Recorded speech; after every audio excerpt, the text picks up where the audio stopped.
umaga po sa atin lahat. Tinula ako ng apat na pang ulam na sa tanghalian. Dalawa lang naman kami kakain.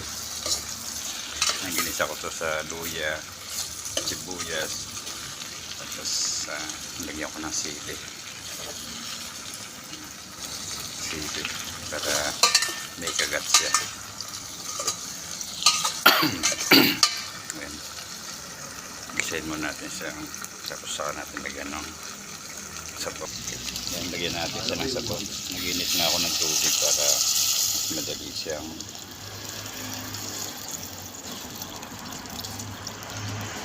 kumulo, para nagugutom niya kasama.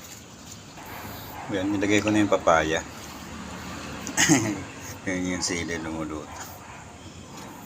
Sarap nito kasi medyo malamig yung panahon ngayon, kaya mapapabilis talaga. Tapos nilagyan ko na rin siya ng tanglad.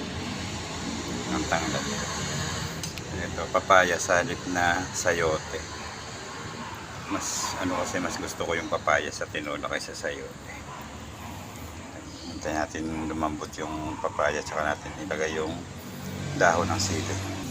Yan, lagyan natin yung dahon ng sili kasi medyo malambot na yung papaya natin.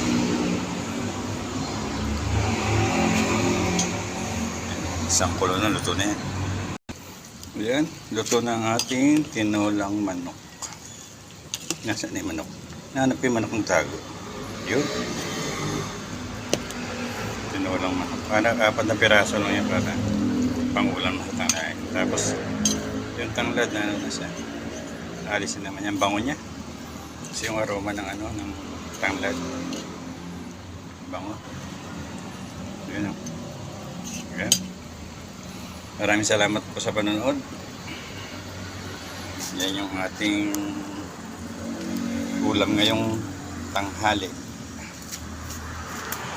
Maraming salamat sa panonood. Bye bye. God bless us all. Maraming salamat.